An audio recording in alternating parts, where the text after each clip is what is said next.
السلام عليكم ورحمة الله وبركاته. الحمد لله رب العالمين والعاقبة للمتقين. الصلاة والسلام على رسوله الكريم وعلى آله وصحبه أجمعين. أما بعد، فقد قال الله تعالى في القرآن الكريم والفرقان المجيد: أعوذ بالله من الشيطان الرجيم بفضل بسم الله الرحمن الرحيم. إن الله وملائكته يصلون على النبي يا أيها الذين آمنوا صلوا عليه وسلموا تسليما. اللهم صل على سيدنا محمد النبي الأمي وعلى أبويه وآله وصحبه وسلم. وقال أيضا في آية أخرى: قل اللهم مالك الملك تؤتي الملك من تشاء وتنزع الملك ممن تشاء وتعز من تشاء وتذل من تشاء بيدك الخير. صدق الله العظيم. وقال نبينا رسول الله صلى الله عليه وسلم: لا يلدغ المؤمن من حجر واحد ومرتين. صدق رسول الله صلى الله عليه وسلم. اللهم رب اشرح لي صدري ويسر لي أمري واحلل عقدة من لساني يفقهوا قولي. إلهي لست للفردوس أهلا ولا أقوى على نار الجحيم فهب لي توبة أغفر ذنوبي فإنك غافر الذنوب العظيم. அல்லாஹ்வுடைய மாபெரும் கிருபையால் நம்மை எல்லாம் முஸ்லிமாகவும் முஃமினாகவும் இவ்வுலகில் பிறக்கச் செய்து பல நபிமார்கள் கேட்டும் கிடைக்காத, அவர்கள் பெறாத, சரியாக சொல்வதானால் அவர்களுக்கு அல்லாஹ் தராத நற்பெரும் பாக்கியம் இந்த உம்மத்தி முஹம்மதியா. இதை நம் அவர்களுக்கு கேட்காமல் தந்த அல்லாஹ்விற்கே எல்லா புகழும் உண்டாவதாக. ஸலாத்தும் ஸலாமும் இருளர் இரட்சகர் நபிகள் கோமான் எம்பெருமானார் முஹம்மது முஸ்தபா அஹ்மது முஜ்தபா ரசூலுல்லாஹி ஸல்லல்லாஹு அலைஹி வஸல்லம் அவர்களின் மீதும், அன்னாரை அப்படியே அடிப்படைவாது பின்பற்றிய உத்தம சத்திய சஹாபாக்கள், தாபிஈன்கள், தபு தாபிஈன்கள், நாதாக்கள், ஷுஹதாக்கள், சாலிஹீன்கள், அஇம்மாக்கள், அவுலியாக்கள், நல்லோர்கள், குறிப்பாக அமர்ந்திருக்கும் இன்னும் அமரவிருக்கும் நம் அனைவர்களின் மீதும் அல்லாஹ்வின் அன்பும் அருளும் குறைவின்றி நிறைவாக என்றென்றும் நிலவட்டுமாக. ஆமீன். அல்லாஹ்வுடைய மாபெரும் கிருபையால் ரமலான் மாதத்தை முழுமையாக அடைந்து நல்ல முறையில் நாம் எல்லாம் நோன்புகள் நோற்று, கடமையானவர்கள் சகாத்தை நிறைவேற்றி, கடமை இல்லாதவர்கள் தன்னால் முடிந்த தான தர்மங்களை செய்து, வறியோர்களுக்கு புத்தாடைகளும் உணவுகளும் சுவைக்க தந்து நல்ல முறையில் ரமலானை நாம் விடை கொடுத்திருக்கிறோம். அல்ஹம்துலில்லாஹ். நாம் செய்த எல்லா நல்லமல்களையும் அல்லாஹ் தஆலா புரிந்து கொள்வானாக. இனி வரும் காலங்களில் பல ரமலான்களை நமது வாழ்க்கையிலே முழுமையான முறையில் அடைகிற நல்ல நசீபினையும், நல்லவளோடு அந்த ரமலானை முழுமைப்படுத்துகிற நல்ல நசீபையும் அல்லாஹ் நம் அனைவருக்கும் தந்தல் புரிவானாக. குறிப்பாக ரமலானில் நாம் எப்படி நல்லவர்களின் பக்கம் ஆர்வத்தோடும் அவனுடைய கிருபையையும் நாம் முன்வைத்து நெருங்கினோமோ, அதுபோல் ரமலான் முடிந்திருக்கிற இந்த காலங்களிலும் நல்லவர்களை ஆர்வமாக செய்கிற நல்ல நசீபினை அல்லாஹ் நமக்கு தருவானாக. ரமலானில் எப்படி பாவங்கள் இல்லாமல் பாவத்திலிருந்து முடிந்தளவு தவிர்த்திருந்தோமோ, அதைவிட அதிகமான முறையில் பாவங்கள் இல்லாத வாழ்க்கையாக ரமலானிற்கு பின் உள்ள இந்த வாழ்க்கை அல்லாஹ் ஆக்கி அருள் புரிவானாக. ஆமீன்.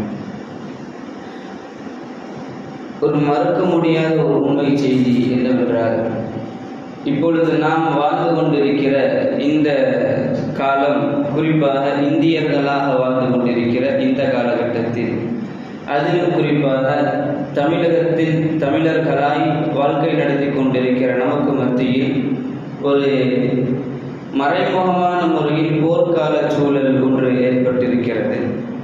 இன்னும் சரியாக ஒரு வார காலத்தில் அந்த நிகழ்வு இந்த தமிழகத்திலே நடைபெற இருக்கிறது. அநேகமாக இன்ஷா அல்லாஹ் அடுத்த வார ஜுமாவில நாம் எல்லாம் வாக்குச்சாவடிகளில் வரிசையாக நாம் நின்றிருப்போம் அல்லது நமது கடமைகளை முடித்து பள்ளியிலே வந்து அமர்ந்திருப்போம். மனதில் நாம் வைக்க வேண்டிய ஒரு உண்மையான உறுதியான செய்தி என்னவென்றால், இன்ஷா அல்லாஹ் வருகிற தேர்தலில் நிச்சயமாக இஸ்லாமியர்களுக்கு பாதிப்பு இல்லாத ஒரு நல்ல ஆட்சி நிலவ வேண்டும் என்பது நம்மளுடைய முயற்சியும் துவாவும். அதன் அடிப்படையில் ஓட்டு யார் யாருக்கெல்லாம் இருக்கிறதோ அந்த எல்லா மக்களும் தன்னுடைய ஓட்டை சரியான முறையில் போய் அங்கே பதிவு செய்ய வேண்டும்.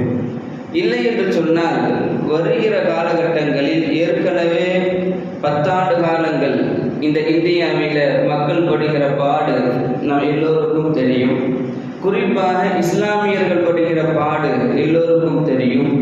இனப்படுகொலை என்கிற பெயரில் இஸ்லாமியர்கள் கூட்டாக கொன்று குவிக்கப்பட்ட சம்பவங்கள் எல்லாம் இந்த கடந்த 10 ஆண்டுகளில் நிறைவேறி இருக்கிறது, நடந்தேறி இருக்கிறது. அதன் அடிப்படையில் மீண்டும் வருகிற இந்த தேர்தலில், இந்த ஆட்சியில் அந்த பாசிச அரசு ஜெயித்தது என்று சொன்னால் நம்மளுடைய இஸ்லாமியர்களுடைய நிலை கேள்விக்குறிதான்.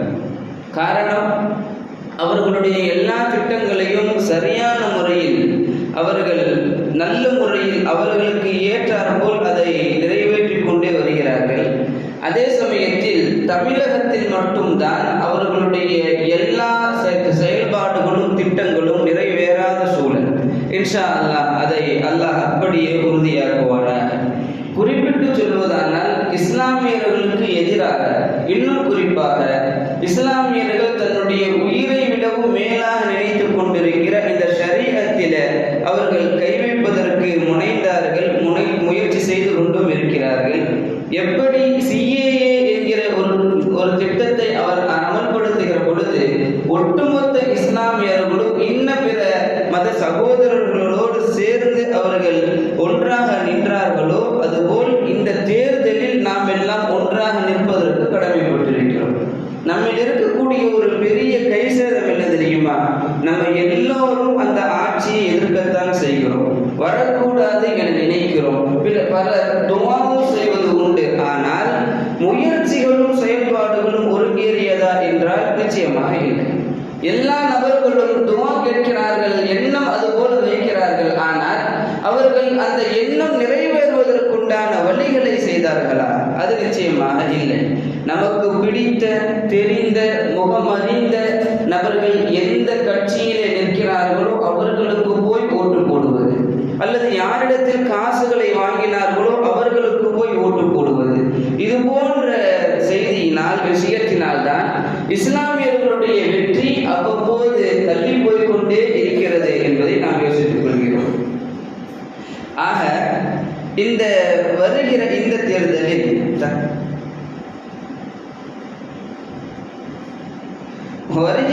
இந்த தேர்தலில் இஸ்லாமியர்களுக்கு உண்டான சாதகமான ஆட்சி நிலவ வேண்டும் என்றால் நாம் எல்லோரும் முடிவெடுக்க வேண்டியது ஒன்றுதான். மதம் சார்பற்ற கட்சிகளுக்கு நாம் ஓட்டுகளை நாம் செலுத்த வேண்டும். எந்த கட்சியில் ஓட்டுகளை நாம் செலுத்தினால், எந்த கட்சி வெற்றி பெற்றால் இந்த இந்தியாவில், குறிப்பாக தமிழகத்தில் இஸ்லாமியர்கள் பாதுகாப்பான முறையில் வாழ்வார்களோ அந்த கட்சியை தேர்ந்தெடுத்து, அதோடு கூட்டணி வைத்திருக்கிற கட்சிகளை தேர்ந்தெடுத்து நம்மளுடைய வாக்குகளை நாம் பதிவு செய்ய வேண்டும். ஒரு சமயத்தில் இந்த இஸ்லாமிய நபர்களுடைய வெற்றி எதிர்திரமாக இருக்கிறது. 2, குறிப்பாக இந்த காலகட்டத்திற்கு 2 செய்திகளை நாம் மனதிலே பதிய வைக்க வேண்டும். ஒன்று, துஆ. இறைவனிடத்தில் நாம் கேட்க வேண்டிய துஆ, கோரிக்கைகள், அவனிடத்தில் நாம் கையேற்ற வேண்டியது. பெருமானார் ரசூல் ஸல்லல்லாஹு அலைஹி வஸல்லம் அவர்கள் சொல்லுவார்கள், ஒரு சில நபர்களுடைய துஆவை அல்லாஹ் உடனே அப்படியே மறுக்காமல் ஏற்கிறான். அதில் பெருமானார் முக்கியப்படுத்தி சொன்ன நபரில் ஒருவர் மக்லூம் என்று பெருமானார் ரசூலுல்லாஹ் சொன்னார்கள். அநியாயம் இழைக்கப்பட்டவனுடைய துஆ, அவர் கரத்தை உயர்த்தி அவனிடத்தில் கேட்டு கரத்தை கீழே இறக்குவதற்கு முன்னால் அந்த துஆவை அல்லாஹ் தஆலா அங்கீகரித்து விடுவான் என்பதை கண்மணி நாயகம் ரசூல் ஸல்லல்லாஹு அலைஹி வஸல்லம் அவர்கள் நமக்கு சொல்லி காட்டியிருக்கிறார்கள். அதன் அடிப்படையில் தமிழகத்தில் இருக்கிற ஒவ்வொரு இஸ்லாமியர்களும் மக்லூமீன்கள் தான், அநியாயம் செய்யப்பட்டவர்கள் தான். யாரால்? எதனால்? இந்த கட்சிகளால், இந்த அரசியல்வாதிகளால். எனவே நம்மளுடைய துஆக்களை அதிகமாக அல்லாஹ்விடத்திலே நாம் வைக்க வேண்டும். வரலாறுகளை எடுத்து வாசித்து பார்த்தால் தெரியும், இந்த உலகத்தில் பல கொடுமையான அரசர்கள் வீழ்த்தப்பட்டது எது தெரியுமா? போரில் கிடையாது, அல்லது எதிர் நாட்டு அரசர்களால் கிடையாது.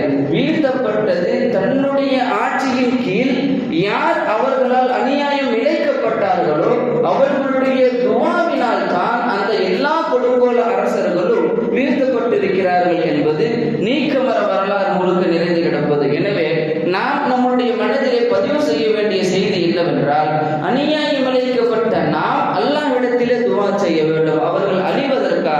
இல்லை, நாம் வாழ்வதற்கு. அந்த ஆட்சியாளர்கள் அழிவதற்கா? இல்லை, இஸ்லாமியர்கள் நல்ல முறையில் வாழ்வதற்கு. அப்படி என்றால் அந்த ஆட்சி இந்த உலகத்திலே, இந்த தமிழகத்திலே, இந்த இந்தியாவிலே நிலவக்கூடாது என்கிற துஆவை நாம் செய்ய வேண்டும். ஹஜ்ஜாஜ் இப்னு யூசுப் என்கிற ஒரு மன்னர் இருந்தார், மிகப்பெரிய கொடுங்கோல அரசர். உதாரணத்திற்கு ஒன்று சொல்லுவேன். ஒரு வேட்டைக்காக ஒரு காட்டிற்குள் செல்கிறார். வந்த வழி மறந்து போனது.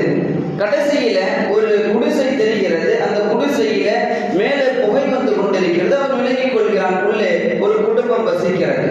அப்பொழுது அந்த ஹஜ்ஜாஜ் இப்னு யூசுப் அவர் வழி மறந்து போயிடுச்சு, பசி, தண்ணி, தாகம், என்ன பண்றது? எங்குமே யார் இல்லை, அந்த ஒரு குடிசை தான். நேராக குடிசையினுடைய கதவை தட்டுகிறார். உள்ளே இருந்து ஒரு மூதாட்டி வருகிறார். அந்த மூதாட்டி அவரை பார்த்து சொல்கிறார், நான் யார் தெரியுமா? நான் தான் ஹஜ்ஜாஜ் இப்னு யூசுப், இந்த அரபுலகத்தினுடைய அரசன் நான் தான்.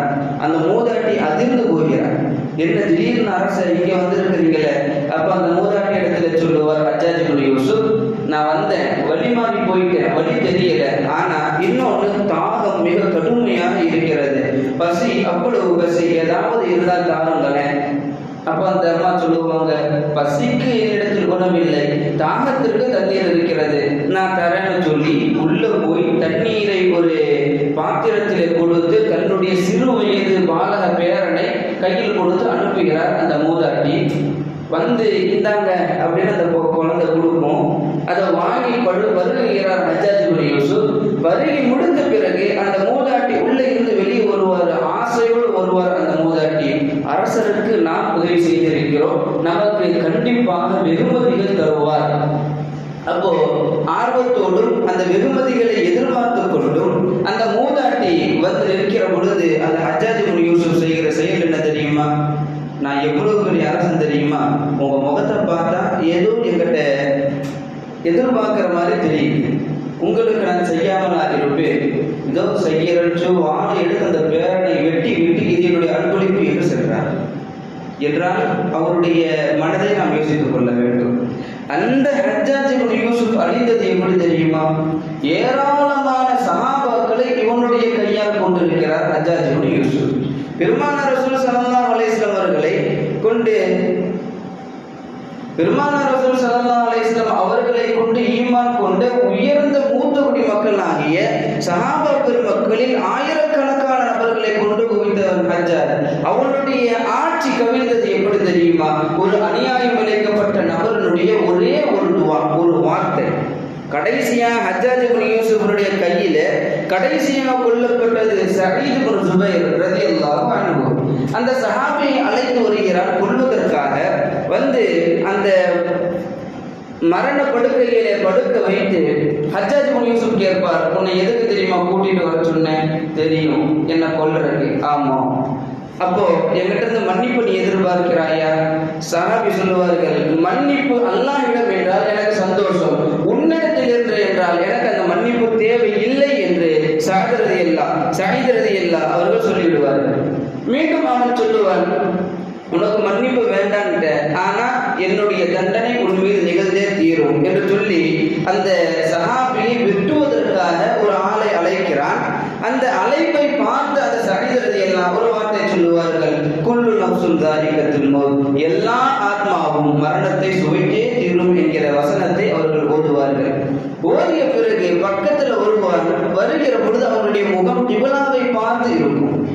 சயீத் ரலியல்லாஹுடைய முகம் கிபிலாவை பார்த்து இருக்கும். அந்த நேரத்தில் சயீத் ரலியல்லாஹுடைய வாயிலிருந்து வருகிற வார்த்தை, இன்னி வஜ்ஜஹது வஜ்ஹி லில்லதி ஃபதர ஸமாவாதி வல் அர்தி முஸ்லிமன் வமா அன மினல் முஷ்ரிகீன்.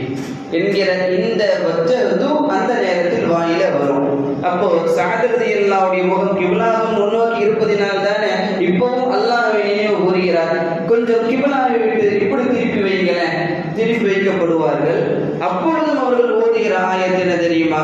ஃபஐனமா துவல்லு ஃபஸம்ம வஜ்ஹுல்லாஹ். நீ எங்க திரும்பினாலும் அங்க அல்லாஹ் தான் இருக்கிறான். உனக்கு இப்படி ஒரு தைரியமா? குப்புறப்படுத்துவை, எங்க பார்த்தாலும் அல்லாஹ் தான் இருக்கிறானா? நீ மண்ணை பார்த்து படு, நான் வைக்கிறேன். அவர்கள் மண்ணை பார்த்து படுவார்கள். அந்த நேரத்தில் ஒரு ஆயத்தை ஓதுவார்கள். மின்ஹா ஸலக்னாகும் வ ஃபீஹா நுஈதுகும் வ மின்ஹா நுக்ரிஜுகும் தாரத்தன் உக்ரா. இந்த மண்ணிலிருந்து தான் மனித சமூகத்தை படைத்தோம்.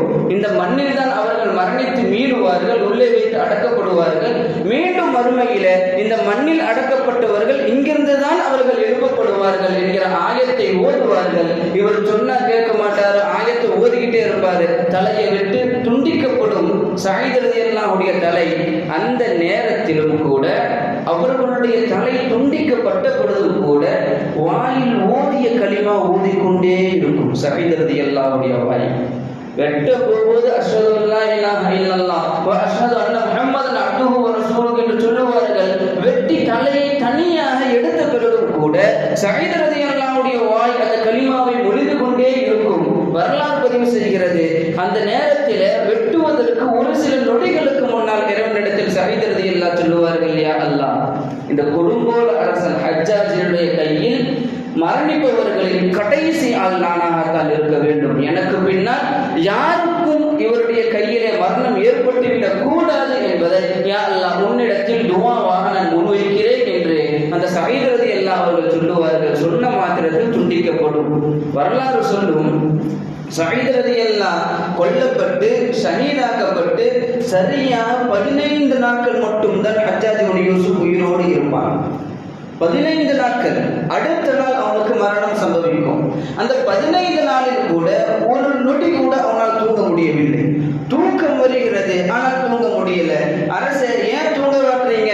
உங்களுக்காக நல்ல முறையில படுக்கை ஏற்பாடு செய்யப்பட்டிருக்கிறது. அந்த ஹஜ்ஜாஜ் சொல்லுவார், நான் படுத்தால், கண்ணை மூடினால் சஅத் என்னுடைய காலை பிடித்து இழுப்பது போலவே எனக்கு தெரிகிறது. நிம்மதி இல்லை, உறக்கம் தேவையில்லை, எனக்கு பயமாக இருக்கிறது என்று சொல்லி 15 நாட்களாக ஒரு நொடி தூக்கம் கூட இல்லாமல் அந்த ஹஜ்ஜாஜ் இப்னு யூசுப் அவன் மாண்டு போனான் என்பது வரலாறு.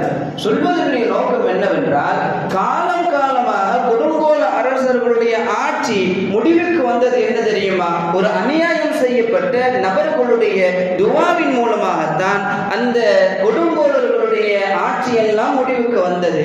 இப்பொழுதும் ஹஜ்ஜாஜ் இப்னு யூசுஃபை போல ஒருவர் இந்தியாவை ஆளிக்கொண்டிருக்கிறான். அந்த நபர் மண்ணை கவ வேண்டும் என்றால் அநியாயம் செய்யப்பட்ட நாம் இஸ்லாமியர்கள் அவனுக்காக துவா செய்ய வேண்டும். அவன் அழிய வேண்டும் என்கிற துவாவா? இல்லை, அவன் அல்லாமல் நல்ல முறையில் நாங்கள் வாழ வேண்டும். யா அல்லாஹ், அதற்கு நீ ஏற்பாடு செய். அவனுடைய அழிவோ அல்லது ஹிதாயத்தோ அல்லாஹ்வுடைய கையில் இருக்கிறது, அவன் பார்த்துக் கொள்வான். மக்ரூ மக்கரல்லாஹ், சூழ்ச்சியாளர்களுக்கெல்லாம் அல்லாஹ் சூழ்ச்சியாளர் என்று குர்ஆனிலே சொல்கிறாங்க. அந்த சூழ்ச்சியாளர் இவர்களை பார்த்துக் கொள்வான். நாம் நல்ல முறையில் வாழ வேண்டும் என்றால் நம்முடைய வாழ்வாதாரத்திற்காக நாம் துஆ செய்வதற்கு கடமைப்பட்டிருக்கிறோம். பல வரலாறுகள் இதன் மூலமாக நமக்கு சொல்வது என்னவென்றால், அரசர்கள், குறிப்பாக கொடுங்கோல அரசர்கள் மண்ணை கவ்வியது ஒரு இஸ்லாமியனுடைய துஆ. முல்லா ஜீவன் என்கிற பெயரில் ஒரு மிகப்பெரிய இறைநேசர் வாழ்ந்து வந்தார் ரஹ்மத்துல்லாஹ். யாருடைய காலத்தில்னா ஷாஜஹான் அவருடைய காலத்தில் வாழ்ந்து வருகிறார். அந்த ஷாஜஹானுடைய மகன்களில் ஒருவர் அவுரங்கசீப் ரஹ்மத்துல்லாஹி அலைஹி. அவர்கள் மிகப்பெரிய மகான். அந்த அவுரங்கசீப் ரஹ்மத்துல்லாஹ் அவர்களுடைய உஸ்தாத் ஆசிரியர் தான் முல்லா ஜீவன் ரஹ்மத்துல்லாஹி அலைஹி. அப்போ அந்த ஷாஜஹான் அவருக்கு ஒரு ஆடை அன்பளிப்பாக ஒரு தருகிறார். பொட்டலத்தை பிரிச்சு பார்த்தா பட்டாடை. உடனே அவருக்கு ரொம்ப பிடிக்குது. அதை அணியலாம் என முற்படுகிற பொழுது முல்லா ஜீவன் ரஹ்மத்துல்லாஹ் சொல்லுவார்கள், ஆண்கள் பட்டாடை அணிவது ஹராம், எனவே நீ அணியக்கூடாது. அரசரை பார்த்து சொல்லுவார். அந்த நேரத்தில் அரசனாயிற்று கையை நீட்டி ஒன்று சொல்லவும் கோபம் வந்துடுச்சு ஷாஜஹான் அவர்களுக்கு. அவர்களை பிடித்து வருமாறு தண்டனை கொடுப்பதற்காக அவரை பிடித்து வருமாறு அழைக்கப்பட்ட பொழுது இந்த செய்தியை அறிகிறார்கள். இந்த செய்தியை அறிகிறார்கள் அவுரங்கசீப் ரஹ்மத்துல்லாஹ். வந்து தன்னுடைய தந்தையிடத்திலே சொல்கிறார்கள், அத்தா அவங்களை நீங்க தண்டனைக்காக அழைத்து வருவதாக செய்திகள் கேள்விப்பட்டேன். வேண்டாம், அவர்கள் சொல்வது இஸ்லாத்தின் அடிப்படையில் சொல்கிறார்கள், நமக்கு ஆண்களுக்கு பட்டாடை ஹராம், எனவே நீங்கள் பட்டாடை அணியாதீர்கள், அதே சமயத்தில் இவர்களுக்கு நீங்கள் தண்டனையும் கொடுக்காதீர்கள் என்று அவர்கள் சொல்லுவார்கள். சரிப்பா, ரொம்ப ரெக்வஸ்ட் வச்ச பின்னாடி சரி இதை அவர் ஒத்துக்கொள்வார்கள். இந்த தண்டனையினுடைய செய்தியை அறிந்த முல்லாஜிவன் ரஹ்மத்துல்லாஹ் 2 ரக்காத்து தொழுது அல்லாஹ்ட்ட துஆ கேட்க ஆரம்பிப்பாங்க. யா அல்லாஹ், உன்னுடைய ஷரியத்தை நான் சொன்னேன், எனக்கு தண்டனை வர மாதிரி தெரியுது என்று அவர்கள் ஆரம்பித்த பொழுது அவுரங்கசீப் ரஹ்மத்துல்லாஹ் ஓடி வந்து சொல்லிடுவாங்க, என்ன மாதிரி அத்தா அந்த தண்டனையை வாபஸ் வாங்கிட்டாங்க. அந்த சொல்லுகிற பொழுது துஆ கேட்டு முகத்துல கையை தடவிடுவாங்க. ஹதீஸ் வரும், ரசூல் ஸல்லல்லாஹு அலைஹி வஸல்லம் அவர்கள் சொல்லுவார்கள், ஒருவர் அல்லாஹ்விடத்தில் துஆ கேட்டுக் கொண்டிருப்பார், பெருமானார் பார்த்து கொண்டே இருப்பார்கள். அழுது அழுது அழுது கேட்டு முடித்த பிறகு கையை முகத்தில் வைத்து இப்படி தடவி அவர் எடுப்பார். அப்புறம் நெஞ்சோடு அந்த கைகளை தடவுவார். அப்படி கைகளோடு அந்த கைகளை தடவி உடல் முழுவதும் அவர் தடவி கொள்வார். அப்பொழுது பெருமானார் ரசூலுல்லாஹ் சொன்னார்கள், அவருடைய துஆ அல்லாஹ்விடத்தில் ஏற்றுக்கொள்ளப்பட்டது என பெருமானார் ரசூலுல்லாஹ் சொல்வார்கள். ஆக அதன் அடிப்படையில் தான் இப்போ துஆ செஞ்ச பிறகு நம்ம கையை தேய்ச்சி ஊதி முகத்தில் தடவுறோம், கையில் தடவுறோம், நெஞ்சில் தடவுறோம்ல, இதெல்லாம் ஹதீஸினுடைய அடிப்படையில் செய்வது. ஆக இப்படி ஒருவர் செய்து முடித்தாலே துஆ அங்கீகரிக்கப்படும். அந்த அடிப்படையில் துஆ கேட்டு கையை முகத்திலே தடவி விடுவார்கள். அப்ப செய்தியை சொன்னப்போ முல்லாஜிவன் ரஹ்மத்துல்லாஹ் சொல்லுவாங்க, இப்படியா தண்டனையை வாபஸ் வாங்கிட்டாரா, சரி ஹைர் அல்ஹம்துலில்லாஹ், உங்க அத்தாவுடைய துஆவை நான் அல்லாஹ்ட்ட மீண்டும் மன்றாடுகிறேன். என்றாலும் இந்த முகலாயர்கள் 700 ஆண்டு இந்த இந்தியாவை ஆண்டீர்களே, இந்த ஆட்சி உங்களோடு அது நிறைவு பெறும். உங்களுக்கு பின்னால் முகலாயர்கள் இந்த உலகிலே இந்தியாவிலே ஆள முடியாது, மன்னர்கள் இருக்க முடியாது, இது இதனுடைய விதிவிலக்கு என்று அவர்கள் சொல்லுவார்கள். அதே போல் முகலாயர்களுடைய வரலாற்றை வாசித்து பாருங்கள். அவுரங்கசீப் ரஹ்மத்துல்லாஹ் அவர்களோடு முகலாயத்தினுடைய ஆட்சி இந்த இந்தியாவிலே இல்லாமல் ஆகிறது. சொல்வதின் நோக்கம் என்னவென்றால், 700 ஆண்டுகள் ஆண்ட முகலாயர்களுடைய ஆட்சி நிறைவுக்கு வந்தது ஒரு இறைநேசர் அல்லது ஒரு முஸ்லிமினுடைய துஆவின் மூலமாகத்தான். அந்த துஆவை நம்மளுடைய ஆயுதங்களாக நாம் எல்லாம் எடுத்து செயல்படுவதற்கு நாம் எல்லாம் கடமைப்பட்டிருக்கிறோம். பெருமானார் ரசூல் ஸல்லல்லாஹு அலைஹி வஸல்லம் அவர்கள் சொல்லுவார்கள், அத்துஆஉ சிலாஹுல் முஃமின், துஆ என்பது முஃமினுடைய ஆயுதம். அவர் போர் செய்வதற்காக வாளையோ வில்லையோ அம்பையோ எதுவும் வேண்டாம், அல்லாஹ்விடத்திலே நீங்கள் கையேந்தி மன்றாடுங்கள், துஆ செய்யுங்கள். அதை விட பெரிய ஆயுதம் இந்த உலகில் ஒரு முஃமினுக்கு கிடையாது என்பதை கண்மணி நாயகம் ரசூல் ஸல்லல்லாஹு அலைஹி வஸல்லம் அவர்கள் நமக்கு சொல்லி காட்டுகிறார்கள். எனவே தான் எண்ணிக்கையில் குறைந்த 313 சஹாபாக்கள் 1000க்கும் மேற்பட்டவர்களை ஜெயித்தார்கள் மிக குறுகிய நேரத்தில். என்றால் ஆயுதம் வாள் அல்ல, துஆ என்பதை கண்மணி நாயகம் ரசூலுல்லாஹ் இதன் மூலமாக நமக்கு சொல்லி காட்டுகிறார்கள். ஆயிரக்கணக்கான ஒட்டகங்களை அறுத்தார்கள் காபிர்கள். ஆயிரக்கணக்கான ஒட்டகத்தை அறுத்தார்கள் காபிர்கள். எதற்காக என்றால் அங்கே கூடியிருக்கிற நபர்கள் உணவிற்காக.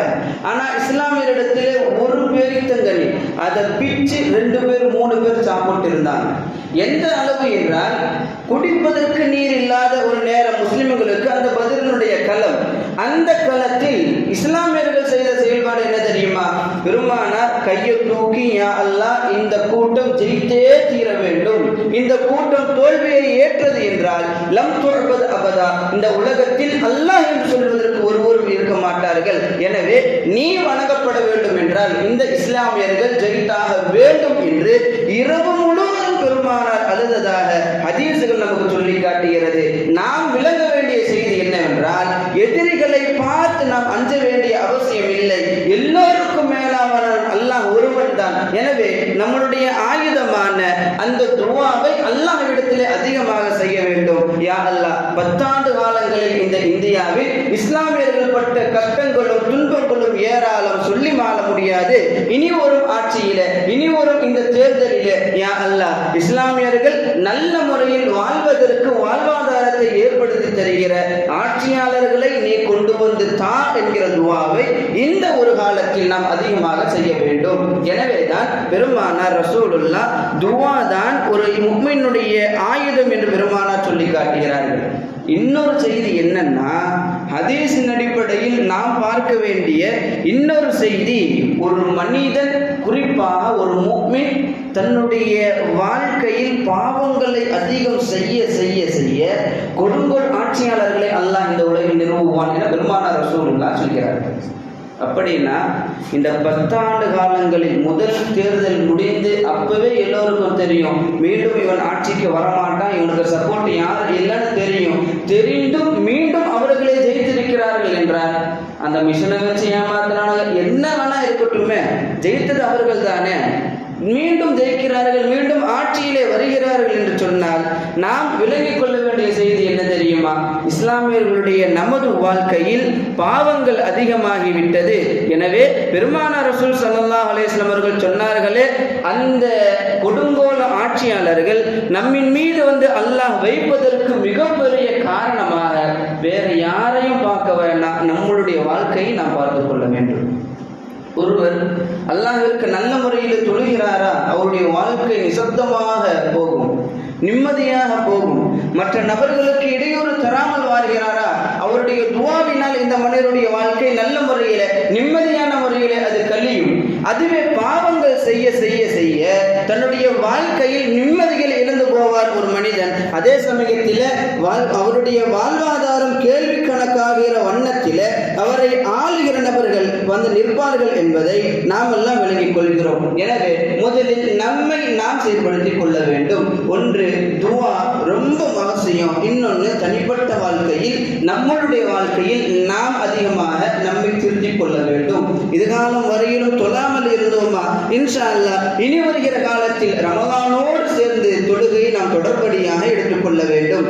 ரமலானிலே பொய் சொல்லாமல் இருந்தோமா, ரமலான் முடிந்த பிறகும் பொய் சொல்லாத வாழ்க்கையை நம்மளுடைய வாழ்க்கையாக நாம் அமைத்துக் கொள்ள வேண்டும். ரமலானிலே நாம் மற்ற மனிதர்களை பார்த்து சிரிப்போடு புன்னகைத்த வண்ணம் நாம் பேசினோமா, ரமலான் முடிந்த பிறகும் அதே புன்னகையோடு பேசுவதற்கு நாம் கடமைப்பட்டிருக்கிறோம். ரமலானிலே நாம் எல்லாம் அடுத்தவர்களுக்காக துஆ செய்தோமா, அந்த துஆவை மீண்டும் நம்மளுடைய வாழ்க்கையில் தொடர்வதற்கு நாம் எல்லாம் கடமைப்பட்டிருக்கிறோம். இப்படி தன்னுடைய வாழ்க்கையை ரமலானில் எப்படி ஆக்கினோமோ அதே போல் ரமலான் முடிந்த பிறகும் நம்மளுடைய வாழ்க்கையில் நல்ல முறையிலே வாழ்க்கையை நாம் எடுத்துக்கொண்டால், வாழ்ந்து கொண்டு வந்தால், நம்மளுடைய வாழ்க்கையில் நம்மை அழிப்பதற்கோ ஒடுக்குவதற்கோ அடக்குவதற்கோ இந்த உலகில் வேறு யாரும் உழைக்க முடியாது என்பதை நாம் நம்மளுடைய மனதிலே பதிவு செய்து கொள்ள வேண்டும்.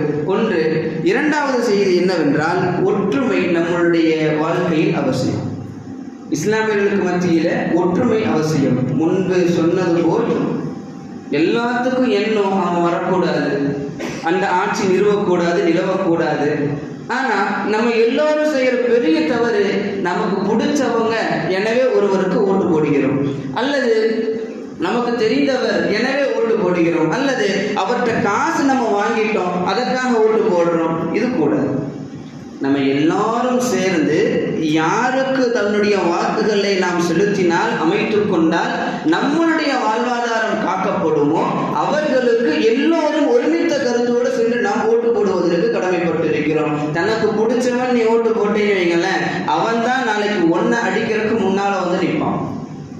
தனக்கு தெரிஞ்சவர்னு ஓட்டு போட்டீங்கன்னா காசை வாங்கிட்டு உன் வீட்டை இடிக்கிறதுக்கு அவன் தான் ஃபஸ்ட்டு நிற்பான்.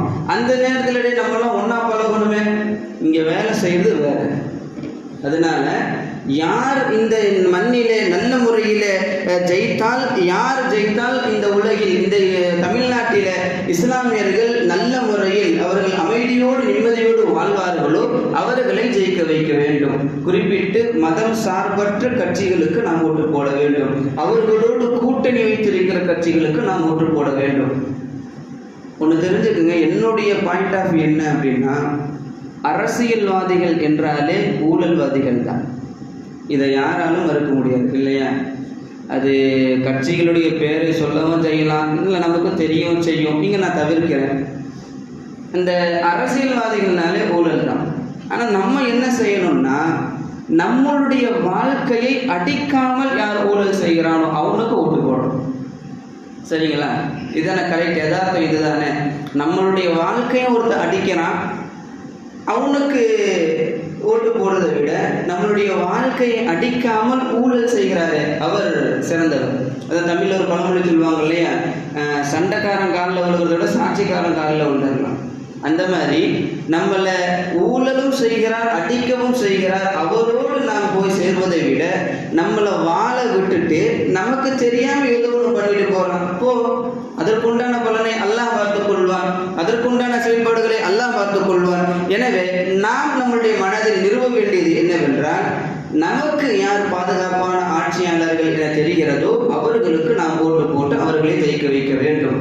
முதல் அவங்களை ஜெயிக்க வைக்கிறோமோ இல்லையோ நம்ம வாழணும், அதற்காக நாம் செயல்பட வேண்டும். எனவே வருகிற வெள்ளிக்கிழமை 19ஆம் தேதி இந்த தமிழ்நாட்டில் வாக்கு தேர்தல் நடக்கிறது. அதில் யார் யாருக்கெல்லாம் வாக்குகள் இருக்கிறதோ கண்டிப்பாக போய் அவர்கள் வாக்குகளை செலுத்தியாக வேண்டும். ஃபஜ்ருக்கு வரீங்களா, துவா செஞ்சுட்டு நேராக ஒரு 6 மணிக்கு திறப்பாங்களா வாக்குச்சாவடி? எத்தனை மணிக்கு திறப்பாங்க? 7 மணிக்கு திறப்பாங்களா? நேராக தொழுது முடிக்கிறோம், கடையில் போய் டீயை குடிக்கிறோம், வடையை சாப்பிட்றோம், பிஸ்கெட் சாப்பிட்றோம், நேராக போய் நம்மளுடைய களிமா வரையில் மையாக்கிட்டு வரோம். குளிச்சுட்டு போய்க்கலாம், சாப்பிட்டுட்டு போய்க்கலாம், அது அப்படியே நேரம் போய்கிட்டே இருக்கும். ஜும்மா ஆயிரும், சரி ஜும்மா முடிச்சுட்டு போயிடலாம். ஜும்மா முடிச்சுட்டு ஒரே கேராக இருக்குது, ஒரு சாப்பாடு சாப்பிட்டு போவோம், சரி அப்படியே கொஞ்சம் டயர்டாக இருக்குது, அதான் சாயந்தரம் 5 மணி வரைக்கும் இருக்குது இல்லை, ஒரு சின்ன குட்டி தூக்கத்தை போட்டுட்டு போகலாம். படுத்தாரு, சோழி போயிடுச்சு. எல்லாருக்கும் உண்டானது தான். அதனால ஃபஜ்ர் முடிச்ச உடனே நீங்கள் வீட்டுக்கு போகாதீங்க. டீ எல்லாத்துக்கும் இப்போ அவசியமாகி போச்சு. கடைக்கு போங்க, டீயை குடிங்க, வடையை சாப்பிடுங்க, பிஸ்கெட்டை சாப்பிடுங்க. பிஸ்மில்லான்னு வாக்கு இஸ்லாமியினுடைய வாக்காகத்தான் இருக்க வேண்டும். நம்ம ஏரியாவில் வாக்கு நம்ம மஹல்லாக்காரங்களுடைய வாக்காகத்தான் இருக்க வேண்டும். இன்ஷா அல்லாஹ் அந்த வாக்கினுடைய பரக்கத்தில் இன்ஷா அல்லாஹ் இந்த தமிழ்நாட்டிலே அல்லாஹ் நல்ல ஒரு ஆட்சி அல்லாஹ் தஆலா நிலவுவானாக. இப்போ சமீபத்தில் நடந்த ஒரு செய்தி எல்லோருக்கும் தெரியும். ராஜஸ்தானில் ஒரு எலெக்ஷன் நடந்துச்சு. அந்த தேர்தலில் எதற்குன்னா கவுன்சிலர் எலெக்ஷன் நடந்தது. அந்த எலெக்ஷனில் பங்கு பெற்றவர்கள் இஸ்லாமியர்களை சார்ந்த 5 நபர்கள் பங்கு பெறுகிறார்கள். எலெக்ஷனில் நிற்கிறாங்க. அவர் எதிர்த்து ஒருவர் நிற்கிறார். இந்த 5 பேர் அல்லாமல் மற்ற மத சகோதரர் ஒருவர் நிற்கிறார். ஆனால் ஜெயித்தது யார் தெரியுமா? அடுத்த மத சகோதரர் தான் ஜெயிக்கிறார். அவர் பெற்ற வாக்கு எத்தனை தெரியுமா? வெறுமனே 581 வாக்குகளை மட்டும்தான் அவர் பெற்றிருந்தார். ஆனால் வெற்றி அவருக்கு. அந்த 5 பேர் நின்னாங்க இல்லையா, அவங்கள ஒருத்தர் யாரு அப்படின்னா ஹயாத் கான். இவர் 32 வாக்கு பெறுறாரு. இரண்டாவது நபர் ரசூல் கான் 75 வாக்கு பெறுகிறார். முஸ்பர் அலி அவர் பெற்ற வாக்குகள் 188. அக்பர் ஹாஜி அவர் பெற்ற வாக்கு 239. அஞ்சாவது நபர் மன்ஷி கான் அவர் பெற்ற வாக்கு மொத்தம் 378. இந்த எல்லா ஓட்டையும் சேர்த்தன எத்தனை தெரியுமா வருது? 1406 ஓட்டுகள் பிரிந்து போச்சு. வெறுமனே 500 சில்லற ஓட்டை பெற்றவர் ஜெயித்து நிற்கிறார். இதே எல்லோரும் ஒருத்தருக்கு ஓட்டு போட்டு ஒருத்தர் நின்று அவரை ஜெயிக்க வைத்திருந்தா 500க்கும் மேற்பட்ட ஓட்டு வித்தியாசத்தில் நம்மால் ஜெயித்திருப்பார். ஆனால் நமக்குண்டான ஒரு பெரிய பிரச்சனையே இதுதாங்க. நமக்குள்ள பிரிவுகள் யார் வாழ்றது? நான் செத்தாலும் பரவாயில்ல, நீ வாழக்கூடாது. எப்போ இஸ்லாமியர்களுக்கு மத்தியில் உள்ளுக்குள்ள பிரச்சனைகளும் சங்கடங்களும் பிளவுகளும் வந்ததோ அந்த நேரத்தில் இஸ்லாமியர்களை அடிப்பதற்கு ஒரு கூட்டம் வருகிறது. பகதாது மாநகரத்தில் இஸ்லாம் முழுவதுமாக பரவி எங்கு பார்த்தாலும் இஸ்லாமிய சாம்ராஜ்யம் என இருக்கிற அந்த பகதாது மாநகரில் ஒரு சமயம் வந்தது. அந்த நேரத்தில் இஸ்லாமியர்களுக்கு மத்தியில் ஒரு கருத்து வேறுபாடு, கொஞ்சம் முகத்தை பார்த்துக்கல, மூஞ்சை திருப்பிக்கிட்டு போடுறாங்க ஒவ்வொரு முஸ்லிம்களும். இதை அறிந்த மங்கோலியர்களும் தாத்தாரியாக்களும் அந்த நேரத்தில் நாம் படையெடுத்தால் இவர்களை அடிக்க முடியும் என அவர்கள் யோசித்து அந்த 2 எதிரி கூட்டமும் ஒன்று சேர்ந்து இஸ்லாமியர்களை அடித்தது. அந்த நேரத்தில் முதலாக பகதாதில் இஸ்லாம் தோற்று போனது. இஸ்லாம் தோற்று போகல, முஸ்லிம்கள் தோற்று போகிறார்கள். எத்தனை பேர்த்து தெரியுமா அடிச்சு கொண்டாங்க? 1,60,00,000 முஸ்லிம்கள் அன்றைய நாளிலே கொல்லப்பட்டிருக்கிறார்கள் பகதாது மாநகரத்தில். ஒரு முஸ்லிம் மேல கையை வச்சா 10 பேர் வந்த அந்த இடத்துல 1,60,00,000 நபர்கள் இந்த பூமியிலே வெட்டப்பட்டு ரத்தத்தோடு சிதறி கிடைக்கிற பொழுது எந்த ஒரு இஸ்லாமியன் நிக்கலையே. காரணம் என்ன? என் கருத்துக்கு நீ உடன்படுங்க, உனக்கு எதுக்கு நான் நிக்கணும்? அப்படி அவர்கள் வந்த நேரத்தில் தான் இஸ்லாமியர்களை அடிக்க ஆரம்பித்தார்கள். ரசூலுடைய சஹாபாக்களுடைய வரலாறுகளை நீங்கள் எடுத்து பாருங்களேன். உஸ்மான் ரலியல்லாஹு அவர்களுடைய காலத்தில் குழப்பங்கள் வரும் வரையிலும் இந்த அரபுலகத்தில் இஸ்லாமியர்களை அழிப்பதற்கோ ஜெயிப்பதற்கோ யாரும் அங்கு முன்வரவே இல்லையே. தோற்பது போல சூழல் வந்தாலும் நிறைவில் வெற்றியை தானே இஸ்லாமியர்கள் சுவைத்தார்கள். எப்பொழுது இஸ்லாமியர்கள் அடிக்கப்பட்டார்கள், விரட்டப்பட்டார்கள். தங்களுக்கு மத்தியில் எல்லா முஸ்லிம்களும் அதில் சிலர் குழப்பமாய் உஸ்மான் ரலியல்லாஹு அவர்களே கொல்ல சென்ற பொழுதுதான் இஸ்லாமியர்களுடைய வாழ்க்கையில் தோல்வி என்பது நின்றது. வரலாறு பேசி காட்டுகிறது என்றால் நமக்கு மத்தியில் இருக்கிற இந்த பிளவுகளை, சங்கடங்களை, பிரச்சனைகளை இந்த சமயத்தில் நாம் முன்வைக்க கூடாது. இப்போ கூட பாருங்க, கட்சியில இருக்கிறவங்க, எலெக்ஷன்ல நிக்கிறவங்க எத்தனையோ இஸ்லாமியர்கள் நமக்கு பாதகமான கூட்டணி கட்சியில போய் சேர்ந்திருக்கிறாங்கல்ல. நம்ம என்னவென்று சொல்வது? பெருமானார் ரசூல் ஸல்லல்லாஹு அலைஹி வஸல்லம் அவரிடத்தில் அல்லாஹ் சமயங்களிலே பேசி காட்டுவான். அந்த ஹதீஸுல் குதுஸியே அல்லாஹ் ஒரு வார்த்தை சொல்லுவான், அனல்லாஹ், நான் தான் அல்லாஹ், லா இலாஹ இல்லா அன, என்னை தவிர இந்த உலகத்தில் இறைவன் என்பது அல்லாஹ் என்பது யாருமே இல்லை. மாலிக்குல் முல்க் வ மலிக்குல் முல்க், அரசர்களுக்கெல்லாம் அரசன் நான் தான், என்னை தவிர வேறு யாருமே இல்லை. குலூபுல் முல்கி ஃபி யதி, அரசர்களுடைய உள்ளங்கள் என்னுடைய கைவசத்தில் இருக்கிறது. சொல்லிட்டு அல்லாஹ் சொல்ற இந்த வார்த்தையை நாம் மனதிலே பதிய வைக்க வேண்டும். இன்னல் இபாத், என்னுடைய அடியார்கள் இதா அதாஊனி, எனக்கு அவர்கள் வழிபட்டார்கள் என்றால் ஹவ்வல்து குலூப முலூகிஹிம் அலைஹிம் பிர்ரஃபதி வர்ரஹ்மா, அந்த அரசர்கள், அவர்களை ஆள்கிற அரசர்களுடைய உள்ளங்களை நான் மென்மையாலும், அவர்களுடைய உள்ளங்களை அந்த ஆட்சி செய்யப்படுகிற மக்களுக்கு நல்ல ஒரு நிலைமையை ஏற்படுத்துகிற ஒரு உள்ளத்தை நான் ஏற்படுத்துவேன். அதே சமயத்தில் வைதா அசௌனி, எனக்கு அவர்கள் மாறு செய்து வாழ்ந்தால் அவ்வளவு குலூபகும் அலைஹிம் பிஸ்ஸஹ்த், அந்த அரசர்களுடைய உள்ளங்களை பொதுமக்களின் மீது கோபத்தை உமிழ்கிற ஒரு உள்ளமாக நான் ஆக்கிவிடுவேன். அவர்கள், உங்களை ஆள்கிற அரசர்கள் நல்ல முறையில் உங்களை அவர்கள் நடத்தாட்ட வேண்டும் என்றால் என்னை நீங்கள் வழிபடுங்கள், நான் சொன்னதை ஏற்று நடங்கள், நீங்கள் நல்ல முறையில் தொழுகுங்கள், மற்றொரிடத்திலே நல்ல முறையிலே பழகுங்கள், பொய் சொல்லாத வாழ்க்கையை உங்களுடைய வாழ்க்கையாக ஆக்கிக் கொள்ளுங்கள். அல்லாஹ்வும் அல்லாஹ்வுடைய ரசூலும் எதையெல்லாம் எடுத்து நடக்க வேண்டும் என்று சொன்னார்களோ அதை அப்படியே எடுத்து நீங்கள் வாழுங்கள். அப்படி வாழ்கிற பொழுது அரசர்களுடைய உள்ளங்களை உங்களின் மீது மென்மையாக கருதுகிற உள்ளமாக நான் ஆக்குவேன் என அல்லாஹ் நேரடியாக பெருமானார் ரசூல் ஸல்லல்லாஹு அலைஹி வஸல்லம் அவர்களுக்கு சொல்லுகிறார். சொல்லிட்டு முடிக்கிற பொழுது ஒரு வார்த்தை சொல்லுவான், நீங்க அப்படி எனக்கு மாறு செய்து வாழ்ந்து அரசர்கள் உங்களுக்கு எதிராக திரும்பி அடக்குமுறைகளை அவர்கள் நடத்துகிற பொழுது அவர்களை நீங்கள் திட்டாதீர்கள். திட்டுனா எந்த பிரயோஜனமும் கிடையாது. அவங்களை நீங்க சபிக்காதீங்க, சபிக்கிறதுனால எந்த பிரயோஜனமும் கிடையாது. வலாக்கின் ஷுகலு, நீங்கள் அல்லாஹ்வுடைய திக்ரில், அவனுடைய நினைப்பில், சலாத்தில், ஸலவாத்தில், அதுகார்களில், இஸ்திக்பார்களில் நீங்கள் ஈடுபடுங்கள். அப்படி நீங்க ஈடுபட்டீங்கன்னா அவங்கள நான் பார்த்துக்கிறேன் சொல்வது அல்லாஹ். பெருமானார் ரசூல் ஸல்லல்லாஹு அலைஹி வஸல்லம் அவர்களுக்கு வஹியாக அல்ல, நேரடியாக பேசுவதுதான் ஹதீஸுல் குதுஸி. அப்படி நேரடியாக சொல்கிற இந்த வார்த்தைகள் நம்முடைய மனதிலே பதிய வைக்க வேண்டும். நம்மளை அடிக்கிறதுக்கு ஒருத்தன் நிற்கிறான், அடிச்சுட்டான், அவன் ஜெயிச்சுட்டான், நம்ம கீழே விழுந்துட்டோன்னு வைங்களேன், நம்ம மேலதான் மிஸ்டேக். அல்லாஹ்வுக்கு நம்ம ஏதோ தப்பு செஞ்சிருக்கிறோம், அல்லாஹ்விற்கு நாம் ஏதோ மாறு செய்திருக்கிறோம். அதை நாம் விளங்கி பாவ மன்னிப்பு கேட்டு நல்ல முறையில் அவன் சொல்கிற முறையில் நம்மளுடைய வாழ்க்கையை நாம் நடத்தாட்டினோம் என்று சொன்னால் நிச்சயமாக வெற்றி நமக்கு. அதான் சொல்லுவாங்க இல்லையா, போடா ஆண்டவன் நம்ம பக்கம், அந்த டைலாக நம்ம இஷ்டத்துக்கு சொல்லிட்டு போகலாம். போங்கடா ஆண்டவனே அல்லாவே என் பக்கம், நீ என்னடா எத்தனை மிஷினை வேணா கொண்டு வந்து ஏமாத்து, நீயே ஜெயிச்சு நீயே நில்லு, உன் மூலயமா எனக்கு நல்லது செய்ய வைக்கிறதுக்கு அவன் போதுமானவன். எல்லாத்துக்கும் அல்லாதானே, ஒரு வாழ் அவனே நிற்கட்டுமே, ஜெயித்து நிற்கட்டுமே. நம்மளுடைய வாழ்க்கையை பரிசுத்தமாக்கிட்டோம்னு வைங்களேன், அவன் நமக்கு சரண்டர், நம்ம காலில் விடுவான். ஐயா மன்னிச்சுக்குங்க, இனிமேல் உங்களுக்கு எதுவும் செய்ய மாட்டேன், நல்ல முறையில் வாழ்க்கையை நான் உங்களுக்கு பண்ணித்தரேன் என்று அவன் நிற்பான். அல்லாஹ் போதுமானவன். அதைத்தான் அல்லாஹ் சொல்றான், நீங்க திக்ர்ல இஸ்திக்பார்ல ஈடுபடுங்க, அவர்கள் விஷயத்தில் நான் போதுமானவன். எனவே மனதில் நாம் வைக்க வேண்டியது இரண்டு செய்திகள். ஒன்று, துவா அதிகமாக கேளுங்கள். இரண்டாவது, பிரிந்து விட செய்தாமல் நல்ல முறையில் நம்மளுடைய ஓட்டுகள் எல்லாம் ஒரு சேர நல்ல ஒரு கட்சிக்கு நாம் ஓட்டு செலுத்துவதற்கு நாம் கடமைப்பட்டிருக்கிறோம். எனவே மூன்றாவது ஒரு செய்தி உண்டு, நம்மளுடைய வாழ்க்கையை நாம் பாவமற்ற முறையில் நாம் மாற்றிக்கொள்ள வேண்டும். எனவே வல்லோன் அல்லாஹ் இந்த தமிழ்நாட்டில், குறிப்பாக இந்திய திருநாட்டில் நம்மளுடைய வாழ்க்கையை நல்ல முறையில் மேம்படுத்துகிற நல்லாட்சியாளர்களை அல்லாஹ் தஆலா இந்த தேர்தலிலே அல்லாஹ் வரச் செய்வானாக.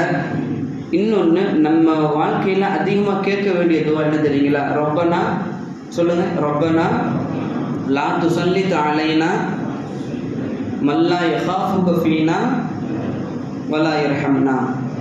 யா அல்லாஹ், எங்கள் விஷயத்தில் எங்களை அடிக்கிறக்கோ அல்லது எங்கள் மீது கருணை காட்டாத ஒரு ஆட்சியாளர்களை நீ சாட்டி விடாதே. நாங்கள் பாவம் செய்ததினால், எங்களுடைய பாவத்தினால் இப்படி கடுங்கோல ஆட்சியாளர்கள் நீ எங்களை மீது சாட்டி விடாதே என்கிற துவாவை அதிகமாக நம்முடைய வாழ்க்கையில் செய்வதற்கு நாம் கடமைப்பட்டிருக்கிறோம். எனவே வல்ல ரஹ்மான் இந்த இந்திய திருநாட்டில் நல்ல முறையில் ஆட்சியாளர்களை ஏற்படுத்துவானாக. இஸ்லாமியர்களும் இன்ன பிற சமயத்தாரை சார்ந்தவர்களும் நல்ல முறையில் தன்னுடைய இந்திய நாட்டிலே சகோதரர்களாக வாழ்கிற ஒரு நல்ல வாழ்க்கையை அல்லாஹ் தஆலா ஆக்கி தருவானாக. குறிப்பாக நமது உடலிலிருந்து உயிர் பிரிகிற பொழுது லா இலாஹ இல்லல்லாஹ் முஹம்மது ரசூலுல்லாஹ் எனும் திருக்கலிமாவை நபி வாயிலாக நமது வாயில் அல்லாஹ் வழியாக்குவானாக. ஆமீன். வ ஆகிரு தஅவானா அல்ஹம்துலில்லாஹ். அஸ்ஸலாமு அலைக்கும் வரஹ்மத்துல்லாஹி வபரகாத்துஹு. சுன்னத்துல் தொழுகை.